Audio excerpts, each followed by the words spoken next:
Hello everybody, and welcome back to our continued discussion on the rotational view of the atmosphere. Today we'll be extending the concepts of vorticity that we talked about last time in order to derive a prognostic equation for the evolution of vorticity known as the Vorticity Equation. So this will be a fundamental foundational point for the future work that will be, or for the future subjects that we'll be pursuing in this class. So there are a number of key questions that arise in the study of vorticity. First of all, how is positive/negative vorticity generated? How do we describe the time rate of change of vorticity? How do we describe conservation of vorticity and its connection to conservation of angular momentum? Is vorticity actually conserved following the flow? And finally, what is the role of the Earth's rotation in the generation of relative vorticity on the Earth's surface? So for the vorticity equation, we're going to start from the scaled horizontal momentum equations in z-coordinates with no viscosity. So a number of terms here have been dropped or are implicit in the derivation, including curvature terms, viscosity terms, as observed here, although here pressure gradient force and Coriolis force are both maintained. So this is effectively the gradient wind balance equations that we saw for balanced flow. If we take the derivatives of both sides and use the fact that vorticity is inherently defined by dv dx and du dy, this motivates the generation of a term which is going to look like the time derivative of the relative vorticity. In order to actually take a partial derivative of a material derivative, however, it's worth noting that one cannot simply exchange the material derivative and the partial derivative components. Because of the nonlinearity that is inherently present in the material derivative term, one needs to be exceptionally careful when performing this derivative operation. And to do so, we will expand the definition of the material derivative and then perform the calculation as seen below. So after computing the y derivative of the u momentum equation and the x derivative of the v momentum equation, we take these two, sum them together. In particular, you'll notice that this will lead to the generation of a term that looks like the partial time derivative of dv dx minus du dy. And consequently, after a fairly long derivation, one obtains the equation seen below. So although the derivation is neglected from this particular lecture, I leave it as an exercise to either consult Holton or in order to go through the derivation yourself in order to see how this equation falls out. So in particular, you'll notice that the vorticity equation can look fairly daunting at first, but there is a fairly simple explanation for each of the terms that we see here. So in particular, there's a number of forms in which we can write the vorticity equation. The bottommost form here, which I will refer to as the vorticity equation, uses a coordinate independent formulation, which combines dot products and curls in an appropriate manner in order to lead to this fairly simplified form. In particular, here we've made use of the specific volume alpha, which is defined as 1 divided by the density. So what are these terms? There are 4 terms total in the vorticity equation. The term on the left-hand side of the equality is fairly straightforward. This is simply the rate of change of absolute vorticity following the motion. Recall that absolute vorticity is simply equal to the sum of the relative vorticity and planetary vorticity. The second term, the first term on the right-hand side of the equality, is known as the divergence term due to the presence of the horizontal divergence of the horizontal velocity field. We then have a term which is known as the tilting or twisting term, which involves horizontal derivatives of the vertical velocity. And finally, we have a term which is referred to as the solenoidal or baroclinic term. And it's denoted as such because it brings in concepts from thermodynamics and is a thermodynamic driver for the generation of vorticity. So let's go through these terms one by one. We'll start with the divergence term, as it tends to be one of the most important in the vorticity equation. So the divergence term is simply the product of the absolute vorticity, zeta plus f, and the horizontal divergence of the velocity field. All of this is negative on the right-hand side of the equations.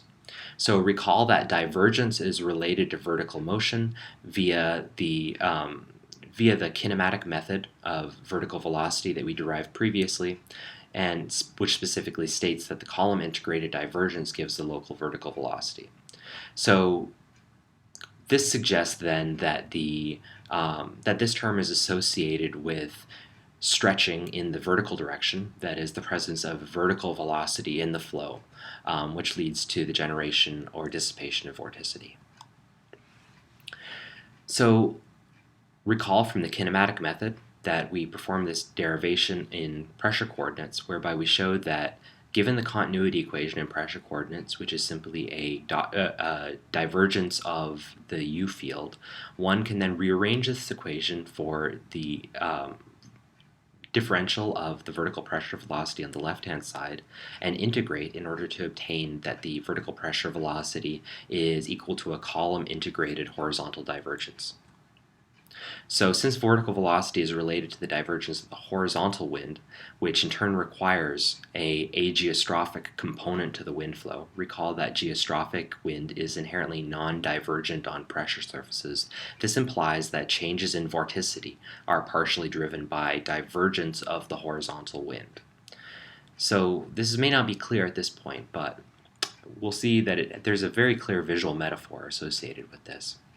So consider a flow field which is purely vertical. So we simply have spinning motion about a single point, and we have zero divergence which is associated with that flow. Now consider a flow field which is purely divergent, which has zero vorticity, zero rotational motion, but instead simply has flow which is diverging from a single point. If we impose these two flow fields on top of one another, then we can answer the question, what is the effect of the divergence on the vorticity field? Now, divergence on a rotating flow field will simply have the effect of expanding the underlying rotating flow field. So this is analogous to angular momentum.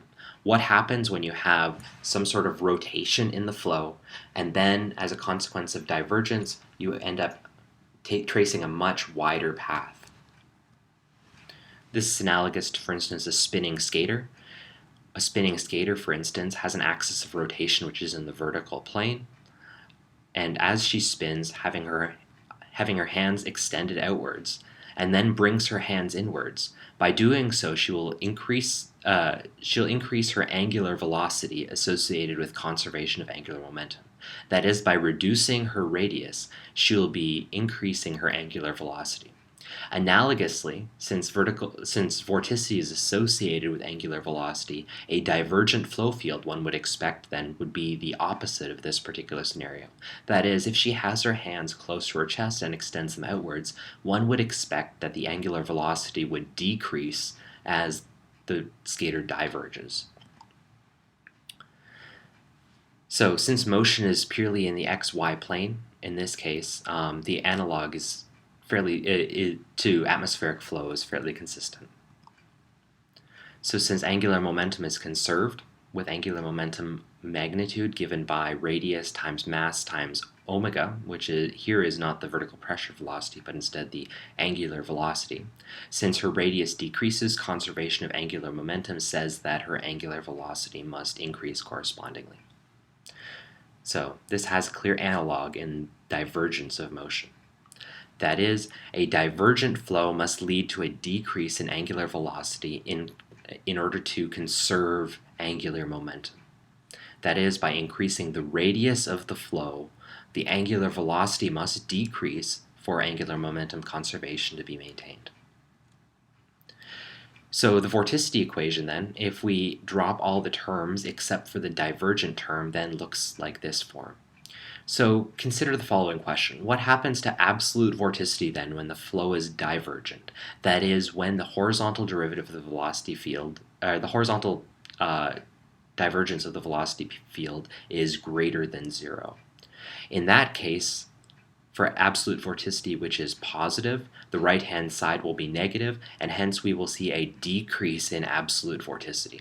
So again, if the flow is divergent, one will see a decrease in absolute vorticity. Let's say absolute vorticity is negative. In that case, horizontal divergence will still be positive and the right-hand side of this equation will be overall positive. That means that a negative absolute vorticity will still tend towards 0. So the divergence of the flow in this case will still lead to a reduction in the angular velocity of the flow. For convergent flow, we instead have the opposite sign associated with this equation. So that is, the horizontal divergence of the flow is going to be negative. If the absolute vorticity is positive, then the right-hand side of this equation will be positive. Consequently, we will see an increase in the absolute vorticity of the flow for convergent motion. This is analogous to the skater bringing her arms in which case the radius is reduced and angular velocity must increase. Alright, so now that we've looked at the divergence term, let's look at the second term on the right-hand side here, the tilting and twisting term. How can we explain this term?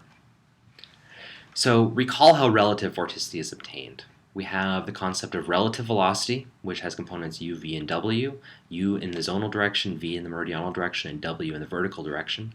The 3D vorticity vector then contains 3 components. It is a vector denoting the local axis of rotation of the flow, and the relative vorticity is simply the vertical component of that vorticity vector, that is the vorticity in the 2D horizontal plane. So the tilting and twisting term then combines components of the velocity vector which are not simply included in the relative vorticity term. In fact, tilting represents the change in the vertical component of the vorticity associated with tilting of the horizontal components of the vorticity vector into the vertical. That is, if we imagine we have an axis of rotation that is somehow angled, and if under the flow field it leads to the axis of rotation becoming increasingly vertical, then this will lead to the generation of absolute vorticity along the vertical axis. So consider this, for instance. Let's say that we have a long, thin cylinder of fluid which is aligned with the x-axis. We have a initial flow which satisfies 0 meridional velocity, in which case the first term of the tilting-twisting term becomes exactly 0, but there does exist a vertical shear of the zonal component of the velocity. That is, the x velocity increases as you go higher up along the vertical axis. Consequently, this is a sheared flow and so induces rotation of the cylinder. The axis of rotation of the cylinder in this case will actually point along the cylinder, and so will simply lead to spinning motion of the cylinder in the xz plane. We also add an additional component of the flow field, which is a vertical component of the flow, which is considered to be small for locations close to the x-axis and increasingly large as one gets away from the x-axis. It gets away from the x-axis in the direction of in the y direction or in the meridional direction. So since the flow satisfies dw dy is greater than 0, this will actually lead to an upward tilting of the cylindrical tube.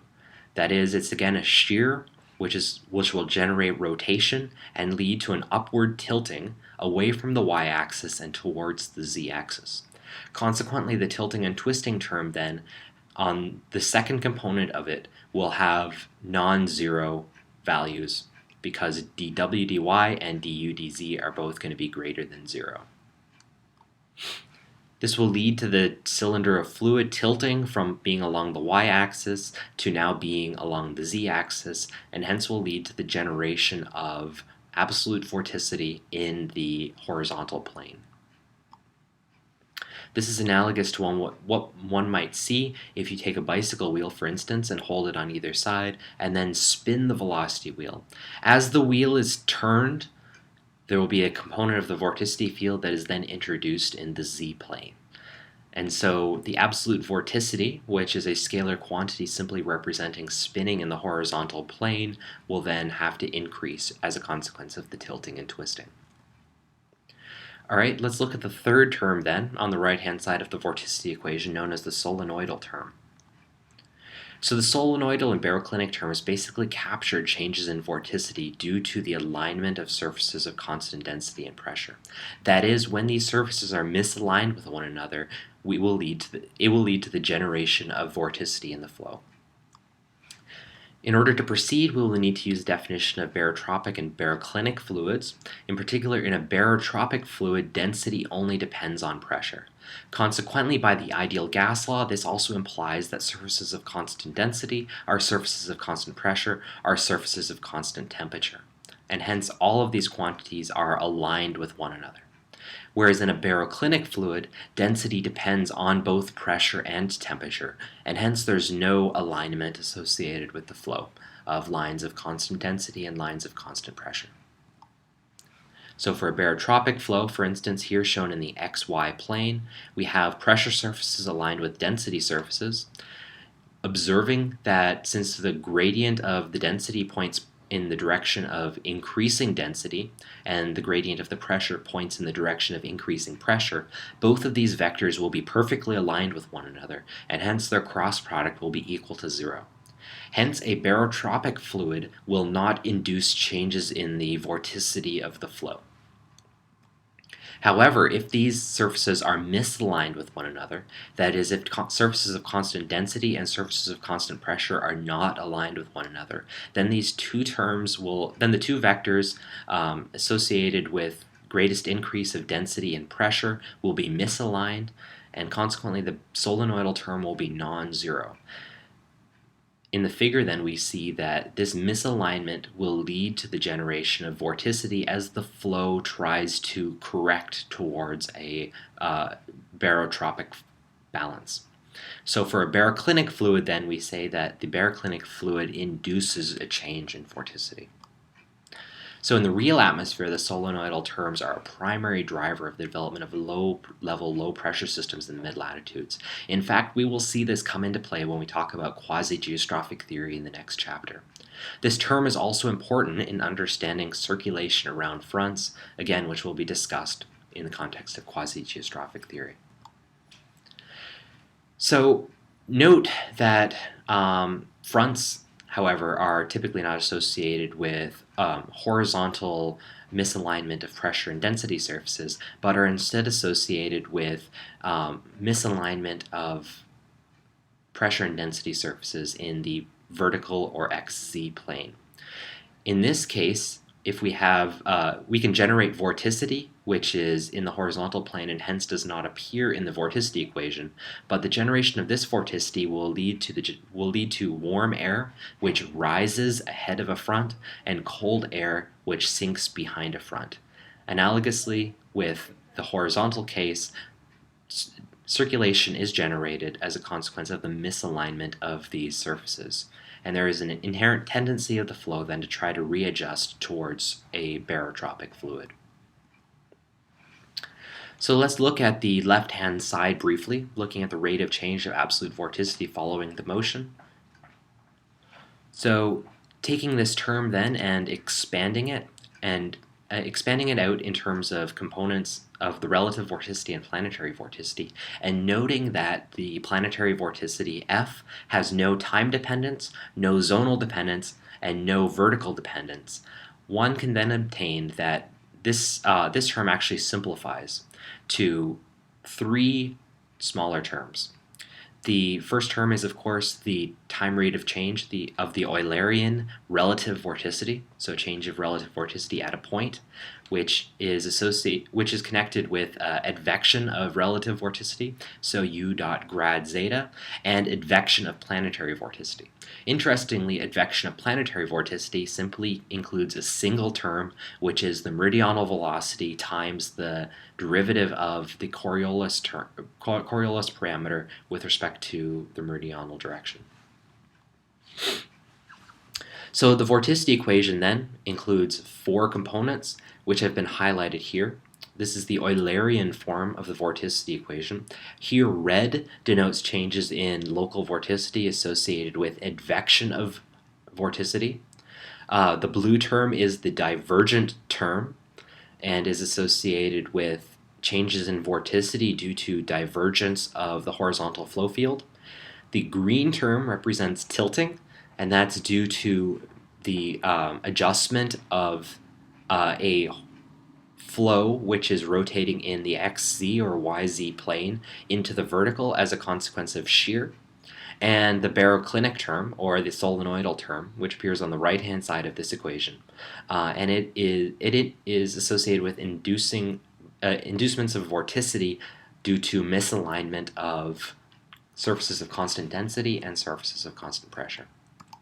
So the next question of major importance then is, which of the terms in the vorticity equation are going to be most important for large-scale mid-latitudinal flows? So of the four terms that we have investigated, we're interested in removing terms which are relatively small compared to other terms in order to simplify the equation as much as possible. Recall that these are the typical scales associated with large-scale mid-latitudinal storm systems. We will again take this information and use it in much the same way as we applied scale analysis to the equations of motion to derive hydrostatic and geostrophic balance. So relative vorticity is, as before, simply given by U over L, where U is the typical velocity scale and L is a typical length scale, and it has a scale of 10 to the minus 5 inverse seconds. Planetary vorticity is given by the Coriolis parameter reference value, which is approximately 10 to the minus 4 1 over seconds, and this is for a latitude of about 45 degrees north. Now we're going to define a quantity known as the Rossby number, which is a dimensionless quantity which represents the ratio of inertia to Coriolis force, where inertia is determined by the relative vorticity of the flow, that is, vertical motion along the surface. Since both quantities both have units of inverse seconds, we can simply divide the two by one another, giving a dimensionless quantity with value U over F naught L, and this is going to be defined as the Rossby number. Notice then, from the relative vorticity and planetary vorticity that we computed previously, this ratio is equal to approximately 1 over 10. That is, planetary vorticity is approximately 10 times larger than the relative vorticity, and consequently is dominant for calculations involving angular momentum. Now looking at individual terms. The time rate of change of horizontal advection of relative vorticity, which shows up in the vorticity equation and is given by the time derivative of zeta, or u times the horizontal derivative, the zonal derivative of zeta, or v times the meridional derivative of zeta. All of these quantities have scale u squared over L squared, or 10 to the minus 10 inverse seconds squared. So you can check this at home. For vertical advection of relative vorticity, which is w times the z derivative of zeta, the scale is instead wu over hl, and is 10 to the minus 11, 1 over inverse second squared. Looking at the terms on the right-hand side of the vorticity equation, we have the divergence term, which is going to be zeta plus f times the horizontal divergence of the velocity. Now, zeta plus f is going to be dominated by planetary vorticity again, and hence has scale of f naught, and the horizontal divergence of the velocity, which one would anticipate to be u over L, is instead going to be 1/10 of u over L, due to the fact that horizontal divergence is generally much smaller than u over L. So taking these two together then, f naught has scale of 10 to the minus 4, horizontal divergence has scale of 10 to the minus 6. One finds that this has total scale of 10 to the minus 10 inverse seconds squared. The tilting term, on the other hand, has a scale of wu over hl, and it is approximately 10 to the minus 11 inverse seconds squared. Planetary vorticity advection, which is v times the meridional derivative of f, has scale u times beta, where beta here represents the scale of the di f di y term, and it has a value of 10 to the minus 10 inverse seconds squared, and the solenoidal term has scale delta density times delta pressure over density squared over length squared, and in total it is 10 to the minus 11 inverse seconds squared. So consequently, we can then reorganize the vorticity equation and simply capture large terms, that is terms with scale 10 to the minus 10 inverse seconds squared, and small terms, or terms with scale 10 to the minus 11 inverse seconds squared. Keeping only large terms will then give us the dominant balance in the vorticity equation. So from scale analysis, we find that the divergence term dominates along with horizontal advection and the local time rate of change of relative vorticity. The tilting term is important where there is large shear and strong horizontal gradient in vertical velocity, typically in the boundary layer or smaller scales, but not for large-scale mid-latitudinal weather systems. Also, the solenoidal term is generally important where there is strong density or temperature gradients that intersect lines of constant pressure, such as for sea breezes or fronts, typically phenomena which are much smaller than the scale of large-scale mid-latitudinal weather systems that we're interested in. So consider for a moment relative vorticity, planetary vorticity, and divergence. Since planetary vorticity, as we know, is about 10 times larger than relative vorticity, and relative vorticity is about 10 times larger than horizontal divergence, that means that planetary vorticity is about 100 times larger than horizontal divergence. And hence, for the development of large-scale mid-latitudinal weather systems, planetary vorticity is going to be a dominant mechanism by which the evolution of these systems occurs. So retaining the leading order terms in the vorticity equation, we then obtain this much simplified relationship at the top. We define a quantity known as the horizontal material derivative, which is effectively the material derivative which does not include vertical advection. And using that expression, we then obtain this much simplified form of the vorticity equation below. That is, the horizontal material derivative of the absolute vorticity, zeta plus f, is going to be equal to purely the divergent term from the vorticity equation, or minus absolute vorticity times horizontal divergence of the velocity field.